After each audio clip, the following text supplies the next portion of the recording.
Eschatologie et prophétie, une série d'émissions proposée par le Père François Dominique de la communauté des Capucins de Bastia.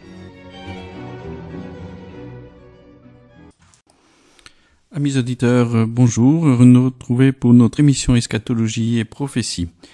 Nous poursuivons notre émission à l'école de la Très Sainte Vierge Marie qui nous invite à être dans ce monde d'aujourd'hui ces apôtres particuliers, les apôtres des derniers temps, les apôtres de Marie, comme déjà l'appelait Saint Louis-Marie Grignon de Montfort.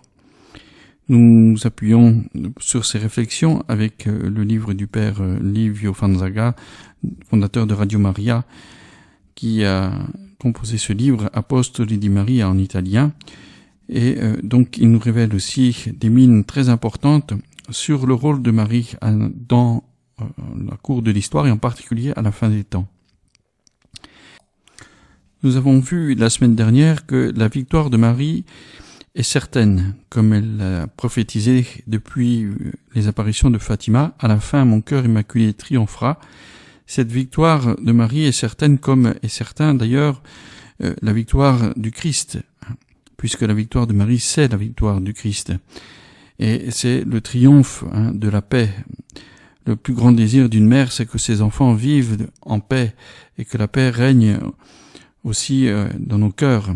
C'est de nous voir sauvés, de nous voir unis au Christ, à son Fils, notre Sauveur, et aussi à travers lui, unis à elle, unis avec tous les saints du ciel, dans l'Église triomphante. Voilà le désir profond du cœur de la Vierge Marie, de notre Mère. Alors, ce dessein de salut de Dieu, qui passe par le rôle actuel de Notre-Dame, s'enracine dans les 2 derniers siècles et survole plusieurs générations. Alors que les âmes avancent vers leur destin final de gloire ou de ruine, d'autres apparaissent sur la scène de l'histoire, assumant leurs responsabilités et prenant position pour ou contre Dieu. Donc nous allons nous arrêter en particulier aujourd'hui sur la place de notre responsabilité à travers ce choix que nous avons imposé, ce choix qui est le choix de toute créature libre, aimée par Dieu. Ce choix se fonde justement sur le fait d'être une créature issue de l'amour de Dieu, qui a été créée par amour et pour l'amour, et donc qui ne peut être contraint d'aucune manière par Dieu lui-même qui en est sa source, sa fin, son origine et sa fin. Dieu conduit toutes ces créatures à travers la responsabilité aussi de chacune de le choisir, de participer à son plan de salut, de participer à son dessein. Et rappelons rapidement que c'est ce qui a introduit aussi quelque part la possibilité de se révolter contre Dieu. Alors nous le voyons déjà dans le cours de l'histoire, en particulier par les anges qui se sont révoltés contre Dieu, qui n'ont pas accepté justement d'entrer dans ce projet de Dieu, qui par orgueil ont voulu que tout soit achevé par eux, en fait, par leur création, qu'ils n'ont pas accepté que le Seigneur achève son œuvre de création par l'homme, se composer de matière et d'esprit, qui est la personne humaine, est le chef-d'œuvre de Dieu, comme nous voyons dans le livre de la Genèse. Le livre de l'Apocalypse nous parle bien de cette révolte des anges contre Dieu, qui ont tous clamé devant le trône de Dieu, non serviam, nous ne servirons pas ton plan. Et le livre de l'Apocalypse nous montre que par ce choix obstiné contre Dieu, ils ont été chassés, j'allais dire du ciel, c'est une image, mais pour dire que, à partir du moment où ils ont décidé de prendre leur autonomie, si on veut, Dieu, quelque part, n'a pas pu faire autrement que de subvenir à leurs requêtes. Et donc, c'est ainsi que une partie des anges, Satan et une partie des anges se sont révoltés contre Dieu et ont été précipités sur la terre, n'ayant plus de place dans le ciel, comme le dit le livre de l'Apocalypse. Alors cette liberté, bien Dieu la laisse à toutes ses créatures et donc à chacun d'entre nous. Comme nous le disons souvent, Dieu nous a créés sans nous, mais il ne peut pas nous sauver sans nous. Il ne veut pas nous sauver sans nous. C'est-à-dire que il faut qu'il y ait cette coopération, cette collaboration avec l'œuvre de Dieu. Nous le voyons d'une manière particulière aussi, même pour la Vierge Marie elle-même, lors de l'Annonciation, cette délicatesse de Dieu de passer à travers l'ange Gabriel pour demander ce fiat, attendre ce fiat de Marie, ce oui de Marie. Et ce fiat de Marie, ce fiat qu'elle a prononcé, chacun d'entre nous, eh bien nous devons aussi le prononcer par toute notre vie. Alors nous le prononçons d'une manière explicite déjà par le baptême. Pour les petits, donc ce sont les parents qui s'engagent, puisque c'est les parents qui présentent leur enfant et demandent la grâce du baptême pour leur enfant. Mais même en ayant reçu le baptême en étant petit, eh bien, voilà, nous devons aussi choisir d'entrer dans le regard de Dieu, dans le plan de Dieu, dans le dessein de Dieu, à la fois sur nous-mêmes, mais aussi sur l'humanité. Ce dessein de salut, donc il passe par notre baptême, et notre baptême, eh bien, il nous invite justement à poser ce choix que nous devons renouveler chaque jour, à chaque instant même, de renoncer au mal, de renoncer à Satan et à toutes ses œuvres, pour nous tourner vers Dieu, pour nous tourner vers le projet de Dieu. Alors, voilà donc ce choix donc qui est capital, que chacun d'entre nous doit poser déjà dès maintenant, et devra aussi d'une manière particulière au cours des événements qui précéderont l'entrée dans la gloire de l'Église, et donc à travers cette épreuve finale aussi, eh bien, il nous sera donné l'occasion de pouvoir affirmer notre volonté de suivre le Seigneur, d'accepter son plan de salut ou de le refuser. La servante du Seigneur donc est venue pour faire triompher son cœur immaculé, comme elle nous l'a annoncé.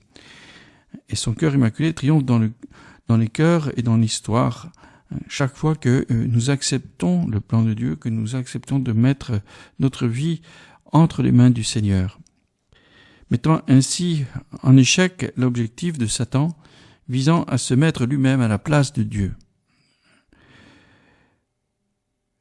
Notre-Dame est venue en tant que reine et nous a assuré à plusieurs reprises de sa victoire. Il ne fait aucun doute que les portes de l'enfer ne prévaudront pas, parce que le Christ est le Seigneur de l'univers et que Satan est une fausse force, une force illusoire. Cependant, la Vierge veut gagner cette bataille avec nous et à travers nous. Son appel n'est pas resté sans réponse. Tout au long de cette longue période, la Vierge a été infatigable pour appeler les proches et les lointains à la conversion. Cela signifie que notre réponse est décisive dans la réalisation de son plan. Le 25 janvier 2016, la Vierge Marie disait « Petits enfants, vous êtes libres de décider de vous engager pour ou contre Dieu. Voyez comment Satan veut vous conduire au péché et à l'esclavage. » Comprendre cette perspective de corresponsabilité est donc fondamental pour nous.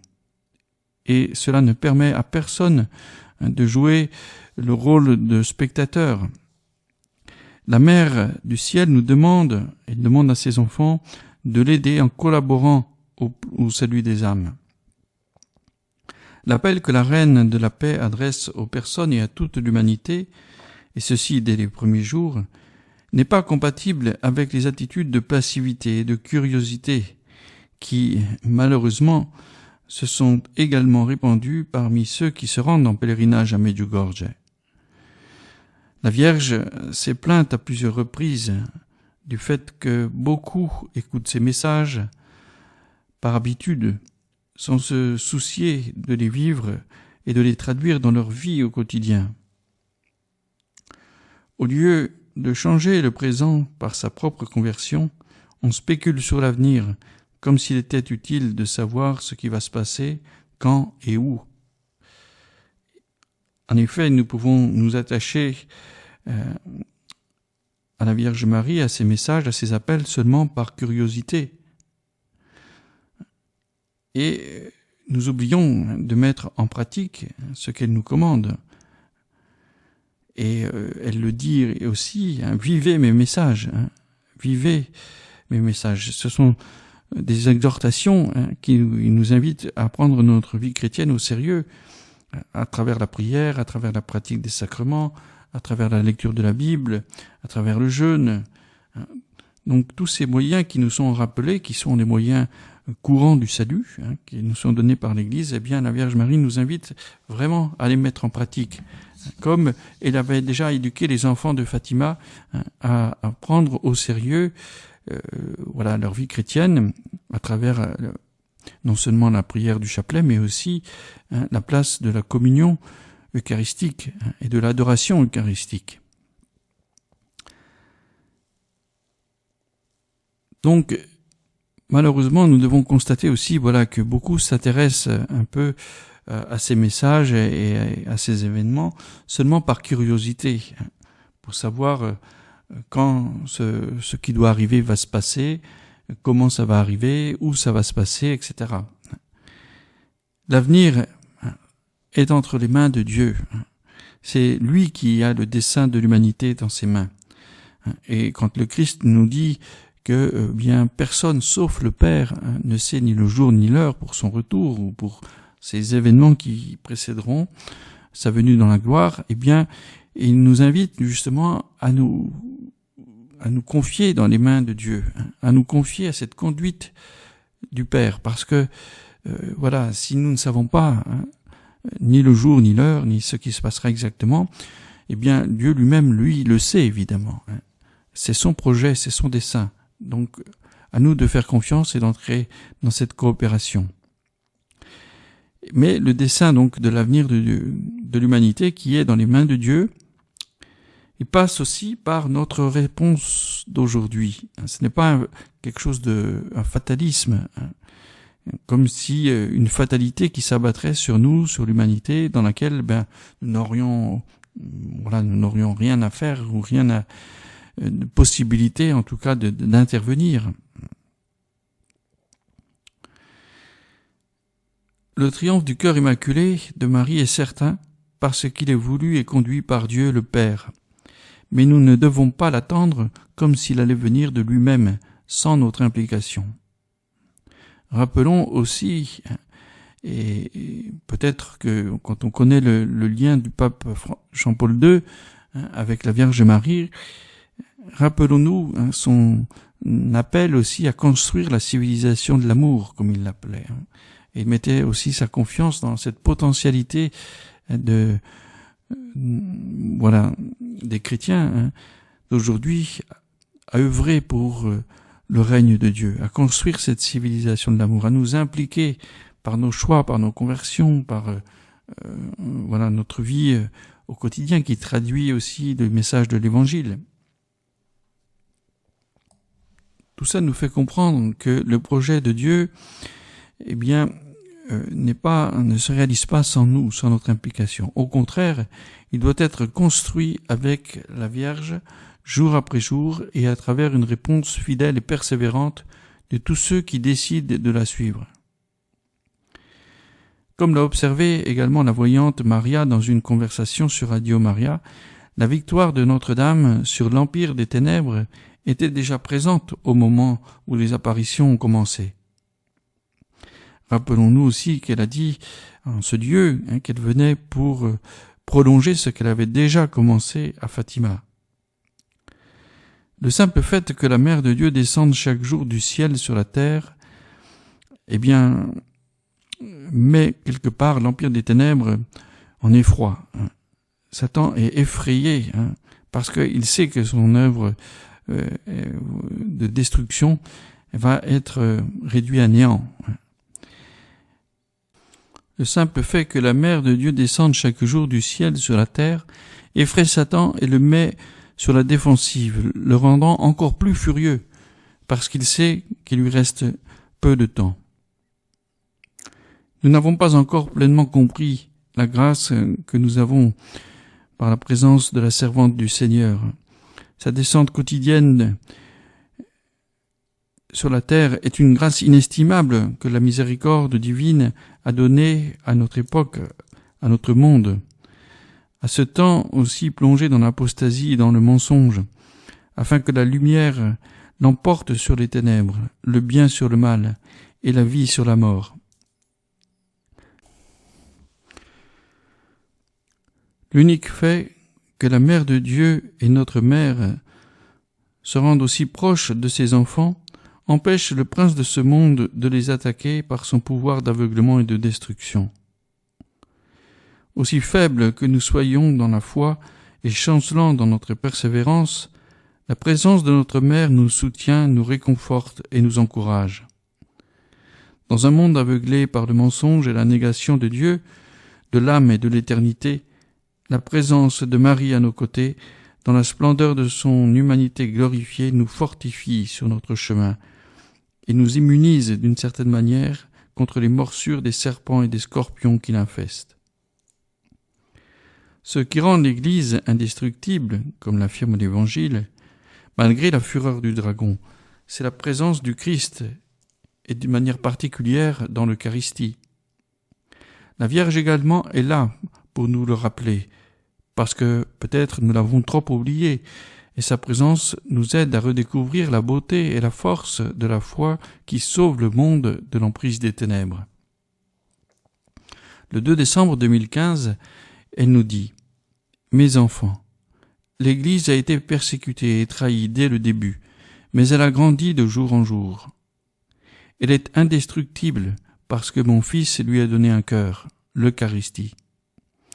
La lumière de sa résurrection a brillé et brillera sur elle, alors n'ayez pas peur. »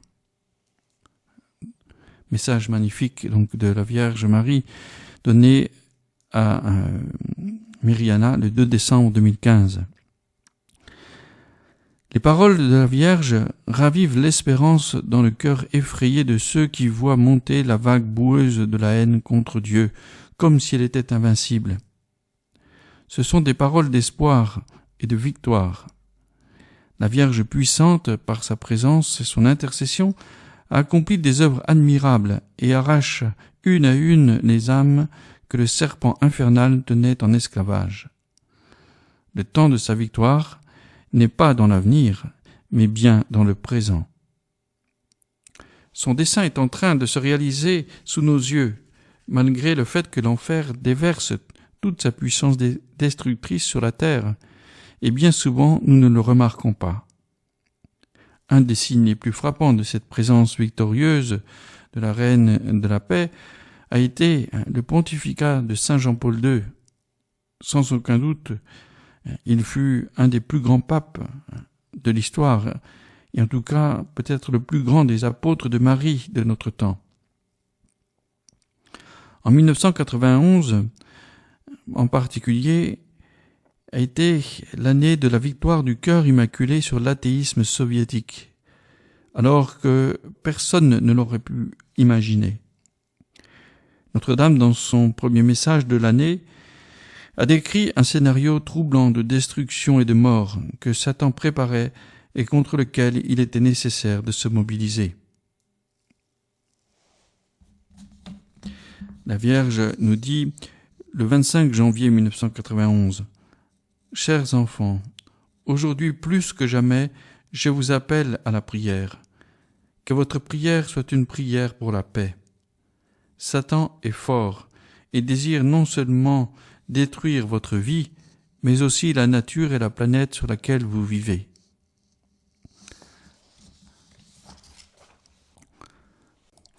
Le ton nettement dramatique de ce message est évident. Et pourtant, il est passé aux yeux du monde comme inaperçu. Rien ne s'est passé aux yeux du monde face à l'affrontement dramatique qui se déroulait alors entre le ciel et les puissances de l'enfer, et dont l'objectif était la destruction de l'œuvre divine de création et de rédemption. La Gospa mobilisa les cœurs et les remercia par avance pour leur fidélité, prédisant déjà son éblouissant triomphe. Ce qui s'est produit par la suite appartient à l'histoire, mais peu de gens ont compris ce qui s'est réellement passé. Le 8 décembre, fête de l'Immaculée Conception, l'Union soviétique a été dissoute, et le 25 décembre, jour de Noël, le drapeau rouge a été abaissé sur le Kremlin.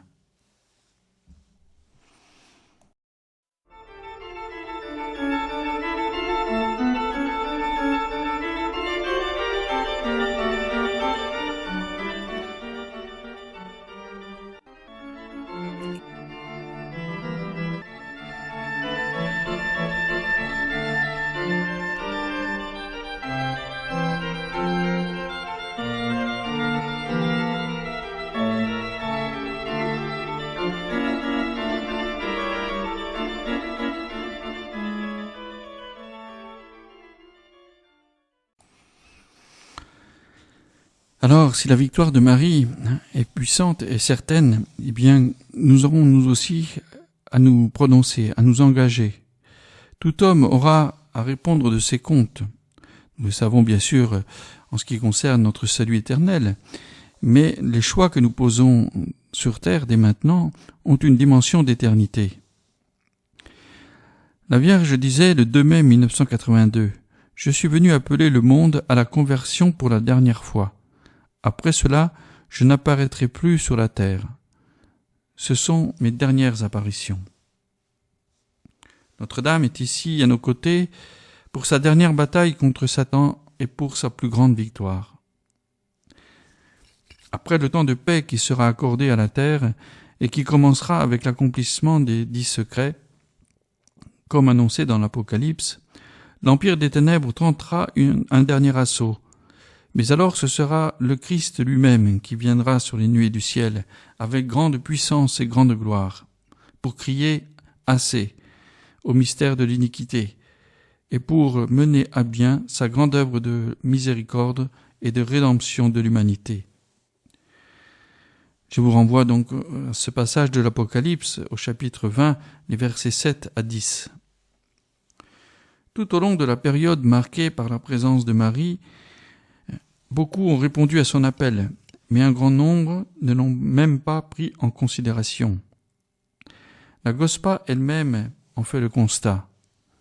Chers enfants, aujourd'hui je vous invite à prier et à jeûner à mes intentions, car Satan veut détruire mon plan.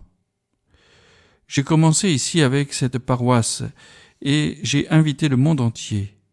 Beaucoup ont répondu, mais le nombre de ceux qui ne veulent pas entendre ou accepter mon invitation est encore énorme. C'est pourquoi, vous qui avez dit oui, soyez forts et décisifs. Merci d'avoir répondu à mon appel. Message donné à Myriana le 2 août 2011. C'est donc une illusion que de penser que tout cela puisse se produire sans conséquences graves. En effet, l'humanité navigue sur une mer de feu, et les cœurs endurcis et aveuglés refusent l'aide qui pourrait les mettre en sécurité. La présence de la Reine de la Paix est la réponse de la miséricorde infinie qui est donnée à un monde plongé dans le péché et qui gît sous la dictature du diable. Une question alors peut nous tarauder. Qu'arrivera-t-il à ceux qui la rejettent ? Le temps des secrets sera un temps spécial d'appel à la conversion, au cours duquel chaque homme, sans exception, devra faire son choix et se décider pour ou contre Dieu. Personne ne pourra éviter de prendre position, et de ce choix dépendra son destin éternel. La Vierge nous a rappelé à plusieurs reprises la responsabilité qui découle du libre arbitre que Dieu, dans son amour infini, a laissé aux hommes. Le 25 novembre 1987, elle dira à Maria « Dieu a donné à tous la liberté et que je respecte également en tout amour. Je me soumets dans mon humilité à votre liberté. » Au fur et à mesure que ce temps approche, La Mère de Miséricorde exhorte ses enfants, surtout ceux qui sont les plus éloignés, à décider de se convertir. Chacun devra se décider pour ou contre Dieu. Petits enfants, vous êtes libres, dira-t-elle, libres de décider librement pour ou contre Dieu. Le déroulement des 10 secrets donnera à chaque homme la possibilité de prendre position, d'accepter les paroles de salut rappelées par Marie ou de les ignorer. Ceci coïncidera probablement avec un autre phénomène annoncé par ailleurs comme le grand avertissement, l'éveil ou l'illumination des consciences, où chacun alors verra son âme comme Dieu la voit. Cette grâce particulière donnée à l'humanité n'a qu'un seul but, nous amener à la conversion et nous amener à poser ce choix pour ou contre le plan du salut, pour ou contre la miséricorde de Dieu. Après l'annonce du signe sur la montagne qui sera donné 3 jours avant, et après qu'il se soit réalisé sous les yeux du monde entier, il ne sera plus possible de trouver des excuses pour échapper à nouveau au choix que nous devrons poser. Au fur et à mesure que les secrets seront révélés et réalisés, qui sera encore en mesure de rester indifférent et d'échapper à l'impératif d'une réponse? Les peuples de la planète entière devront décider s'ils acceptent le salut offert par le Fils de Dieu ou s'ils le rejettent. Personne ne pourra se soustraire à la décision de reconnaître Jésus comme sauveur ou de rester sous la puissance du malin. Les secrets des cœurs seront révélés et l'humanité sera divisée en 2 grands camps. Tout le monde ira du côté où son cœur le portera. Et tout cela s'enracine dans la pure doctrine transmise par la révélation, les saintes écritures et la tradition. Ceux qui avec humilité croiront seront sauvés. Ceux qui par orgueil ne croiront pas ne seront pas sauvés, car ils ne le voudront pas. Toute l'histoire de l'humanité est une histoire de salut, et notre temps l'est d'une manière particulière, parce qu'il est caractérisé comme le moment culminant de l'attaque de Satan contre l'Église et contre l'avenir même de l'humanité. La nécessité alors de nous prononcer pour ou contre Dieu s'enracinera sur les promesses de notre baptême, consistant dans la renonciation à Satan et à ses œuvres et le rejet du péché pour professer notre attachement au Christ et à l'œuvre du salut réalisée dans le Christ.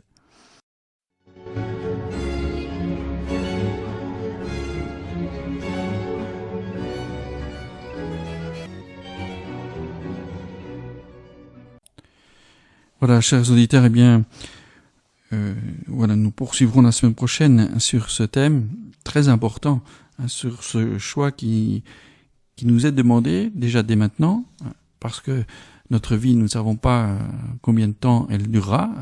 Nul ne sait ni le jour ni l'heure où nous nous retrouverons devant le Seigneur. Et ce choix, eh bien, c'est aujourd'hui que Dieu attend que nous nous posions. Mais d'une manière particulière, bien sûr, quand ces événements spéciaux aussi de l'intervention divine auront pris cours. Donc demandons cette grâce au Seigneur de pouvoir le choisir maintenant. Et puis prions les uns pour les autres, prions pour que les cœurs s'ouvrent, prions pour la conversion des pécheurs comme la Vierge Marie nous le demande. Je vous donne rendez-vous donc la semaine prochaine pour notre émission Eschatologie et prophétie.